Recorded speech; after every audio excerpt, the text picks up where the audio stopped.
You don't even know who you are anymore. Not really. And the terrifying part is not the not knowing. The terrifying part is that you've been performing so long, so consistently, so fluently, that the performance started to feel like character, like identity, like you, and you never noticed the moment the real version of you stopped speaking and the edited version took the microphone. That moment was quiet. It didn't announce itself. There was no collapse, no dramatic rupture, no warning signal going off in your chest. There was just a slow replacement, a series of small surrenders, 1,000 tiny moments where you swallowed what you actually thought and said something safer, something softer, something they would nod at, and they nodded.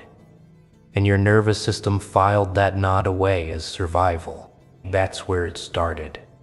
Not in weakness, not in vanity, in something older and more biological than either of those things, in the ancient wiring of a creature that needed the tribe to survive, in the part of you that learned very early that rejection is dangerous and approval is oxygen, that being liked is safety, that being seen as acceptable is not a luxury, it is a lifeline.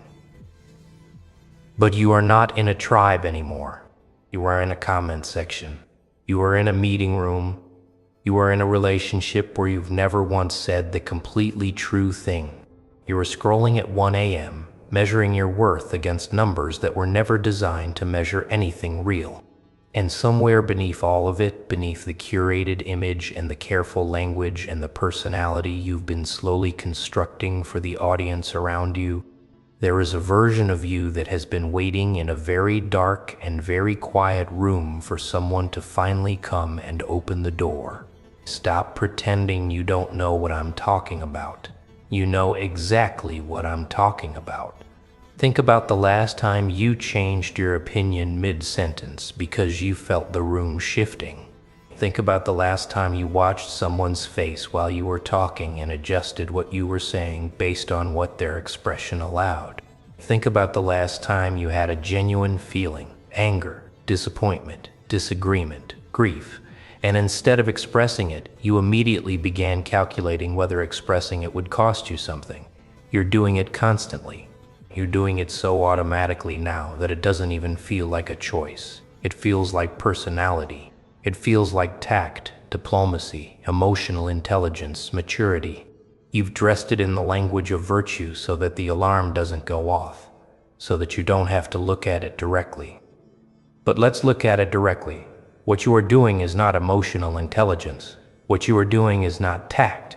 What you are doing is a form of chronic psychological self-erasure disguised as social grace. You are editing yourself in real time for an audience that changes. And with every edit, you move a little further from the original document, until one day you try to remember who you were before all the editing began, and you find the file is corrupted. The original is barely readable. You can see outlines, you can see shapes, but the clarity is gone. That is not maturity.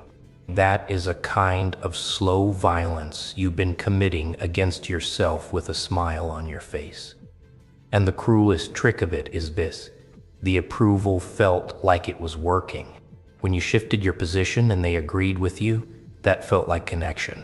When you posted the version of your life that looked the most polished and the numbers went up, that felt like recognition. When you stayed quiet in the argument and kept the peace, that felt like emotional strength. When you took the career path your parents bragged about instead of the one that kept you awake at night with actual excitement, that felt like responsibility. It felt like evidence that you were getting it right. You confused their acceptance of your performance with their acceptance of you. Read that again. You confused their acceptance of your performance with their acceptance of you.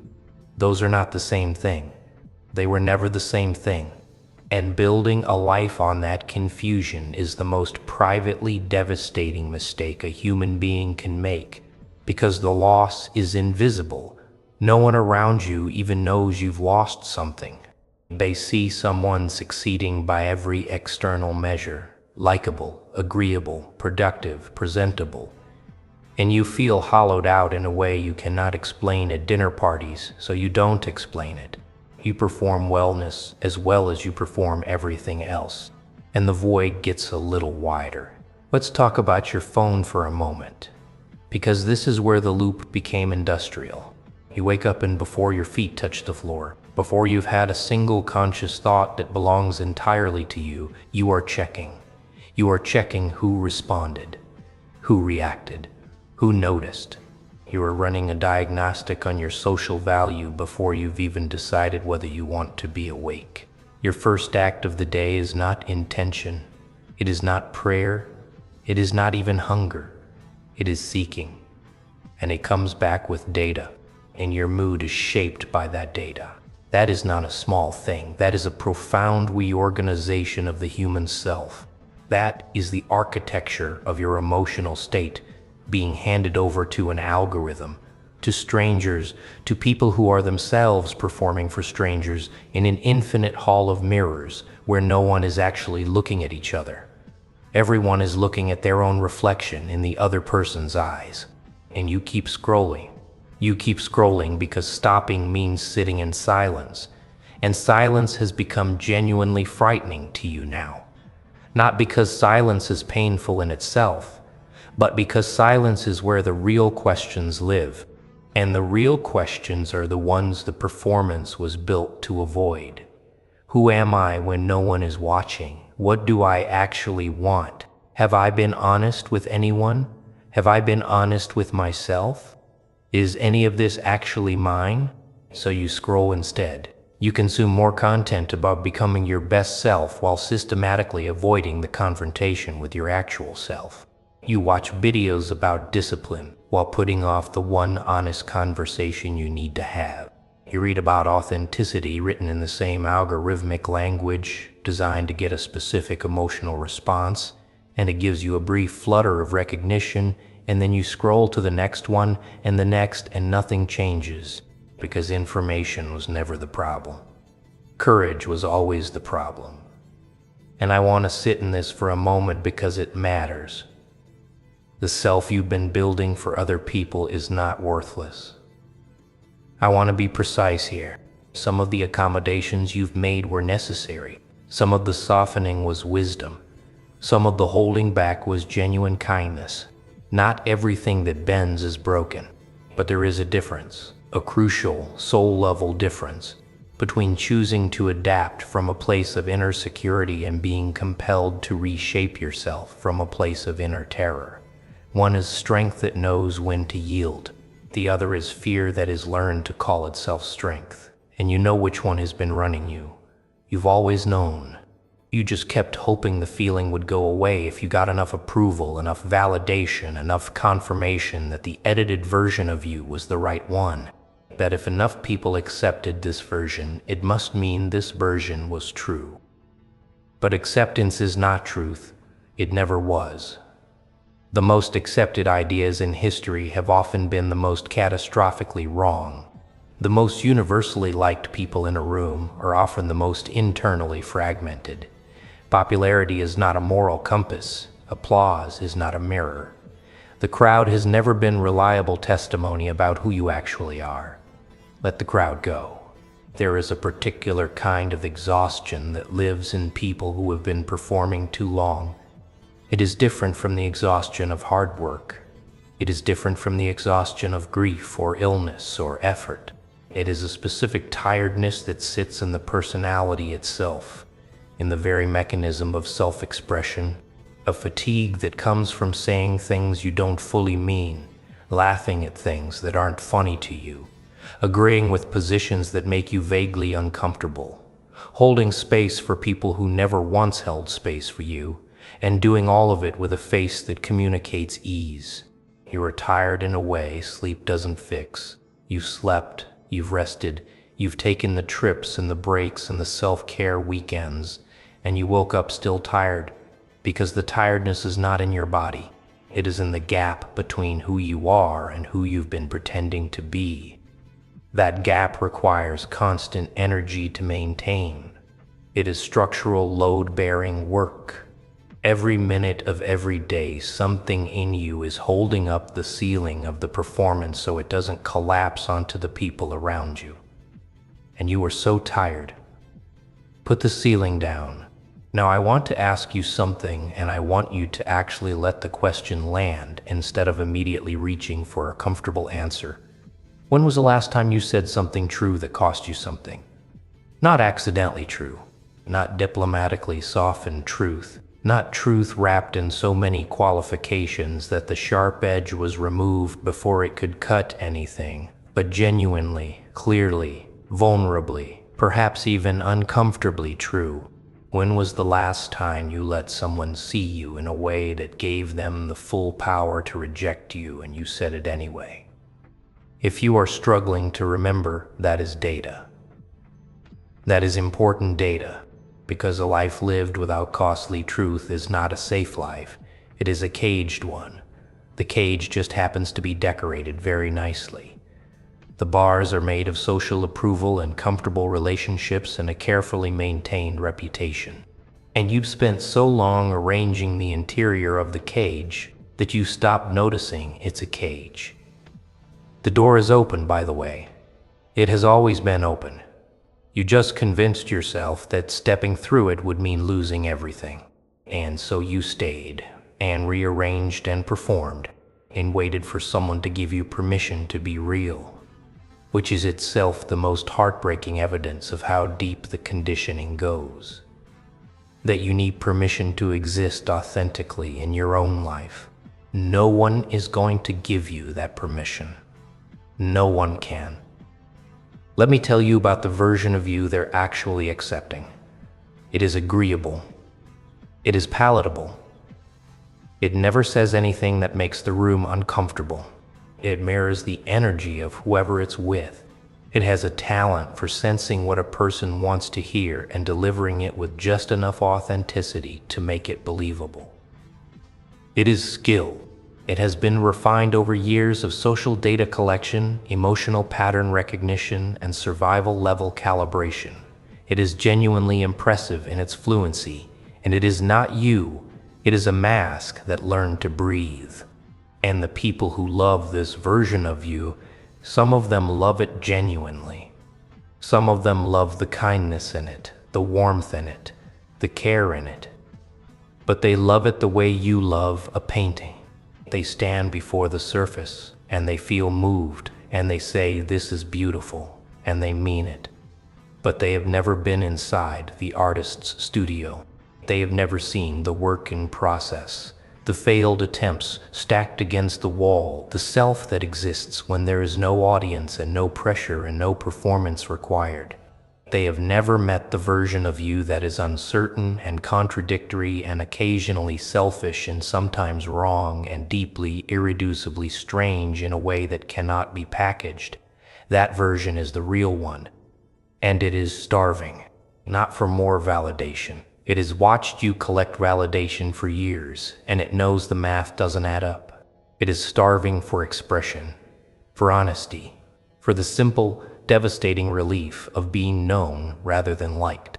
Being liked is easy. Being known takes everything. I want to speak to a specific pattern now because it needs to be named clearly. You have been choosing paths that were never yours. The degree that made sense on paper and in family conversations but slowly became a corridor you walk every day with a subtle sense of nausea. The relationship you stayed in because leaving would have required a level of self-clarity and self-assertion you hadn't yet developed. The friendship group that feels like a costume you put on rather than a community you belong to. The version of success you've been working toward that, if you are honest, in the dark, in the quiet, in the 3 seconds before the phone comes back out, you do not actually want. You built a life for an audience. And now you live in it, and the applause has quieted, as applause always does, and you are left in the silence of a house that is furnished for someone else, and you are standing in the middle of it, and you are finally old enough to feel the full weight of what it means to have traded your authentic trajectory for external validation. This is the reckoning, and it is painful. I will not minimize that. I will not tell you that realizing this is a gift wrapped in difficulty, because that framing is too clean. It is painful in the specific way the truth is painful after a long season of comfortable lies. Your nervous system believed the performance was you. Your identity structures were built around the approval architecture. Dismantling that is not a workshop exercise. It is not a journaling prompt. It is a genuine grief. Let yourself grieve it. But do not let the grief become another reason to keep performing. Here is the mechanism no one explains clearly enough. Approval is not linear. It is a loop. And loops by design have no exits built into them. When you receive approval for a version of yourself, the natural human response is to consolidate and repeat the behavior that generated the approval. This is not pathology. This is learning. This is how nervous systems work. But when the behavior being rewarded is a performance rather than an authentic expression, you are training yourself at the neurological level to move further from your actual self in exchange for social reward. And the reward feels real. The dopamine is real. The warmth in your chest when someone agrees with you, praises you, chooses you, follows you, likes what you said, that is real neurochemistry. The problem is that it is not attached to anything true about you. It is attached to the mask. So the mask gets reinforced and strengthened and articulated, and you get better at wearing it. And as you get better at wearing it, you get worse at knowing where it ends and you begin. And the question of who you actually are stops being an interesting philosophical question and starts being a source of genuine existential dread that you manage by immediately reaching for your phone and opening an app and starting the loop again. Stop the loop. Not forever. You cannot stop it forever with a decision. That is not how conditioning works. But you can stop it right now, in this moment, and you can learn to stop it more and more often. You can begin to practice the way a person practices anything difficult, the discipline of asking before you speak, is this true or is this performance? And sitting in the discomfort of the answer before you say anything. That discomfort is information. It is the sound of your real self trying to get back into the room. Let me say something about silence now because you need to hear this. Silence is not punishment. Silence is not failure. Silence is not social death. Silence is not evidence that you have nothing to offer. Silence is the one environment in which the self that has been buried under performance actually has a chance to surface. It is the territory your authenticity needs to breathe. And you have been denying it that territory for so long that you've come to experience silence not as rest, but as threat. You cannot be alone with yourself. I don't mean physically alone. I mean psychologically alone. I mean without the input, without the noise, without the content streaming into your eyes, without the conversation filling the space, without the podcast in your ears and the music underneath it, and the notifications pulling you back from any thought that starts to go too deep. Sit in the silence, not comfortably. I'm not promising comfort. Sit in the silence and let whatever surfaces actually surface. Let the real opinion surface. Let the real feelings surface. Let the real desires and the real fears and the real contradictions surface. Let the grief surface if it needs to. Let the anger surface if it needs to. You have been managing the emotional interior of your life like a hotel room you're responsible for maintaining to a certain standard for guests who might arrive at any moment. There are no guests coming.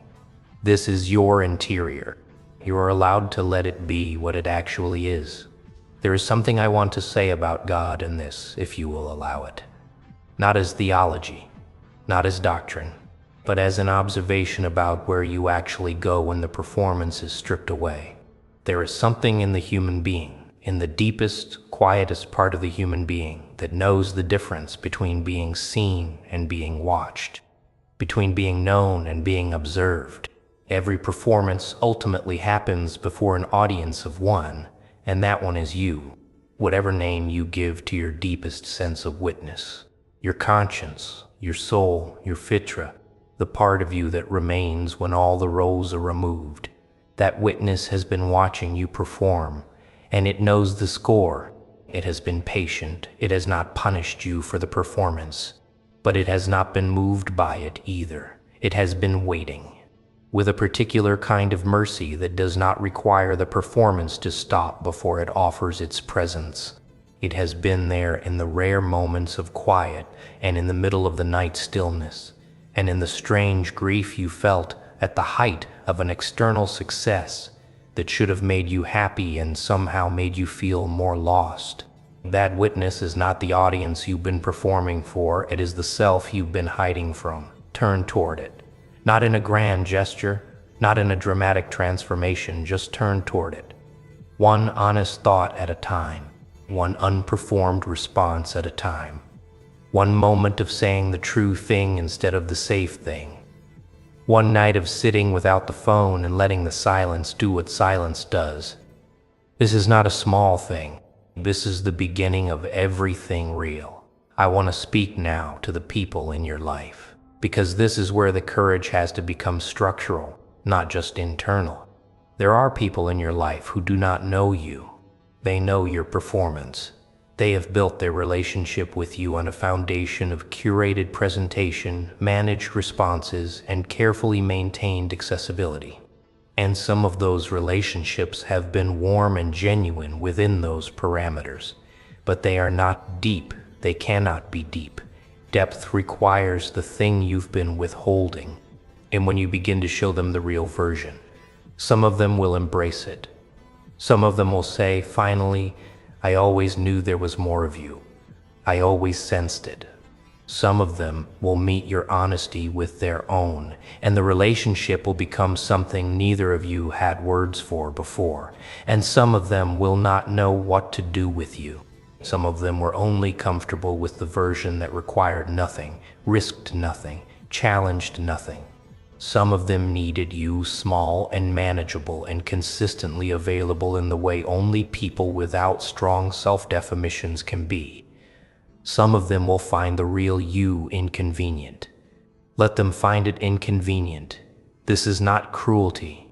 This is not rejection. This is the natural consequence of becoming real in a world that had gotten used to the replica.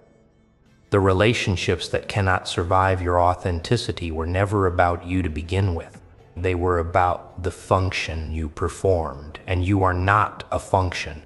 Walk away from the relationships that require your silence as a condition of belonging. Not with anger, not with scores to settle, but with the quiet, dignified clarity of someone who has finally understood what belonging actually requires, and is no longer willing to trade their soul for a cheaper imitation of it. Real belonging begins where performance ends. I need you to hold that, not as a quote, not as something to share, as a lived understanding that changes the way you move through the next conversation, the next conflict, the next moment when the old habit reaches for the safe, acceptable, likable response. Real belonging begins where performance ends. The people who love you for what you actually are will be fewer. I will not lie to you about that. The circle will contract when you stop performing. It will contract and it will be uncomfortable and it will look from the outside like you are losing something, and in a certain sense you are. But what you are losing is the illusion. What remains is real, and one real connection. One relationship where both people have looked at each other with full honesty and chosen to stay is worth more than 100 comfortable, applauding, performance-sustaining relationships where no one ever once said the completely true thing. One moment of being genuinely known is worth more than a lifetime of being impressively liked. So where does this leave you? Not with a strategy, not with a system, not with 5 steps and a downloadable worksheet. This leaves you at a threshold, at the doorway between the life you've been performing and the life you've been avoiding. And the threshold is not comfortable. Thresholds never are. They are narrow and they are exposing, and they require you to leave things behind that you've carried for a very long time. but they are also the only way through. You've tried to get to the real version of yourself by accumulating more approval, and it hasn't worked. You've tried to feel at peace by becoming more acceptable, and the peace hasn't come. You've tried to feel connected by being more agreeable, and you've never felt more alone. The method was wrong, not your desire for connection. That is one of the most human things about you. That is not the thing to dismantle. The desire for connection is sacred, but the method, the self-erasure, the performance, the compulsive accommodation, the constant calibration to whatever the room requires, that method does not lead to connection. It leads here, to this exhaustion, to this quiet crisis of identity, to this moment of sitting with the full weight of a question you've been running from. Who am I when no one is deciding whether to approve of me? That is the question that reclaims your life. That is the question that begins the excavation of the self you buried under all those careful, socially optimized, approval-seeking years. Begin the excavation. Not tomorrow, not after one more cycle of the loop, now. In this moment of still being able to feel what I'm saying before the next distraction pulls it away. Protect what you find there, not fiercely, not defensively, with the specific kind of quiet tenacity that belongs to someone who has found something real after a long season of convincing themselves the replica was enough. Because you were never meant to be a replica. You were never meant to be manageable, palatable, eternally agreeable, relentlessly available, consistently inoffensive. You were meant to be real, complex, contradictory, occasionally difficult, deeply specific, irreducibly yourself in ways that cannot be curated, cannot be optimized, cannot be made to perform for an audience without something essential being lost in the translation. That essential thing is still in you. It has been waiting with a patience that should embarrass both of us. Go find it. Not loudly, not dramatically, with the quiet, courageous, unhurried dignity of someone who has finally decided that being true is more important than being liked. And do not explain that decision to anyone who needs you to justify it. It does not require their approval, and for the first time in a long time, neither do you.